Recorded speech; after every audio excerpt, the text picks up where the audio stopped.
नमस्कार। आकाशवाणी कटक आंचलिक संवाद पढ़ुछंती मलय रंजन मिश्र। प्रधानमंत्री नरेंद्र मोदी आसंता 27 तारिख शनिवार दिन झारसुगुड़ा गस्तरे आसी आमोलीपाली स्थित युव समावेश जोगदेवे।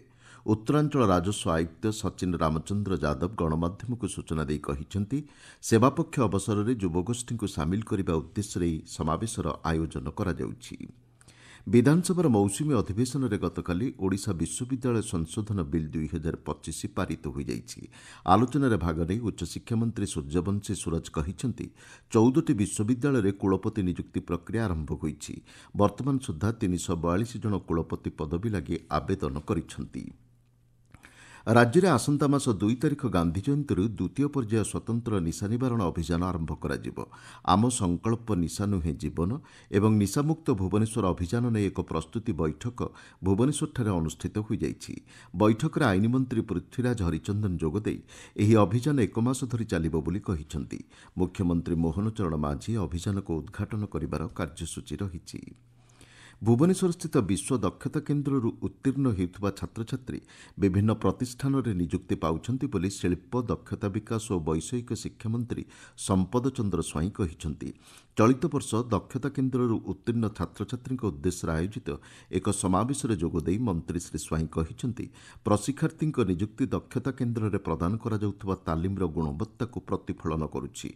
1088 जन छात्र छात्री चलित वर्ष सफलतार सह तालीम शेष करिसेंति। कंधमाल जिला कलिंगा घाटी में भूस्खलन जो क्षतिग्रस्त होता सड़कर मरामती जारी रही। यात्री निरापत्ता को दृष्टि रखी आसंता 30 तारिख पर्यंत यह सड़क पथरे यातायात को बंद रखाଯାଇଛି। जानवाहन चक्कापाद दे चलाचल करने को जिला प्रशासन पक्षर परामर्श दि जाइछि। मालकानगिरी ब्लॉक स्तरीय सुस्थ नारी सशक्त परिवार कार्यक्रम अधीन में स्वास्थ्य शिविर मान अनुष्ठित हो जाइछि। एथिरे मोट 355 जनकर स्वास्थ्य परीक्षा करा जाइथिला। पड़िया गोष्ठी स्वास्थ्य केन्द्र ठारे एक स्वेच्छाकृत रक्तदान शिविर अनुष्ठित होइथिला। भद्रक जिला धामरा और चंदनीपाल सेवा सप्ताह पालन अवसर में स्वच्छ भारत अभियान कार्यक्रम अनुष्ठित हो जाइछि।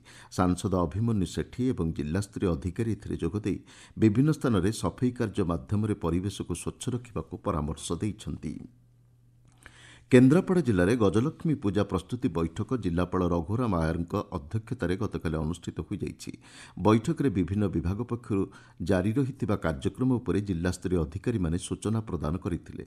पूजा पूर्व समस्त कार्य शेष करने को जिलापाल निर्देश देइछंती।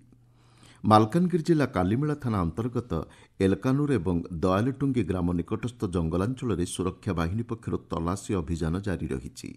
बीएसएफ और डीवीएफ जवान मिलित अभियान समय बहु माओ सामग्री जबत कर गोइंदा तथ्य आधार में यह तलाशी अभियान कर बीएसएफ पक्षर सूचना दि जाइछि। नवरंगपुर जिला रायघर ब्लॉक तुगुड़िक सरकारी उच्च विद्यालय में ब्लॉक स्तरीय क्रीड़ा और खेलकूद प्रतियोगिता अनुष्ठित हो जाइछि। रायघर ब्लॉक अधीनस्थ विभिन्न विद्यालयर प्राय 160 जन प्रतियोगी एथिरे अंशग्रहण करथिले। महाविद्यालय और विश्वविद्यालय स्तर में छात्र छात्री को विभिन्न सामूहिक सेवा कार्यकलाप नियोजित करने 1969 मसीह जातीय सेवा योजना एनएसएस आरंभ करा जायतिला। प्रतिवर्ष सरकारी स्तर में जातीय सेवा दिवस पालन करा जाउछि। सेवा माध्यम शिक्षा होउछि एनएसएस मुख्य उद्देश्य। स्वेच्छाकृत और सामूहिक सेवा माध्यम छात्र छात्री व्यक्तित्व विकास और चरित्र गठन नहीं केन्द्र सरकार युवा व्यापार और क्रीड़ा मंत्रालयर यह एक क्षेत्रीय योजना। उत्तर पूर्व बंगोपसागर और पार्श्ववर्ती अंचल में सृष्ट लघुचापर प्रभाव में राज्यर विभिन्न स्थान में वर्षा लगी रही। आसंताकाली पूर्व केन्द्रीय और संलग्न उत्तर बंगोपसागर में आउ एक लघुचाप क्षेत्र सृष्टि होबार संभावना रही। शुक्रवार आड़क यह अधिक घनीभूत हो दक्षिण ओडिशा और उत्तर आंध्रप्रदेश उपकूल में अवपातर रूप नेबार संभावना रही नहीं भुवनेश्वर आंचलिक पाणीपाग विज्ञान केन्द्र निर्देशक डॉक्टर मनोरमा महांती कहिसेंति। 25 सेप्टेम्बर पाखापाखि पूर्व केन्द्रीय और संलग्न उत्तर बंगोपसागर में आउ एक लघुचाप क्षेत्र सृष्टि होबार संभावना रही। 27 सेप्टेम्बर रे पाखापाखि दक्षिण ओडिशा उत्तर आंध्र प्रदेश उपकूल अतिक्रम करिवार संभावना रही। यह फल आगामी 5 ରୁ 6 दिन पर्यंत राज्य में अधिकांश स्थान में वर्षा रहिबो ता सहित प्रबल अति प्रबल वर्षा होबार संभावना रही। ହୀରାକୁଦ ଜଳଭଣ୍ଡାର ଜଳସ୍ତର ଆଜି ସକାଳ 6ଟା ସୁଦ୍ଧା 629.97 ଫୁଟ ରହିଛି। ହୀରାକୁଦ ଜଳଭଣ୍ଡାର ସର୍ବୋଚ୍ଚ ଜଳଧାରଣ ଜଳସ୍ତର ହେଉଛି 630 ଫୁଟ।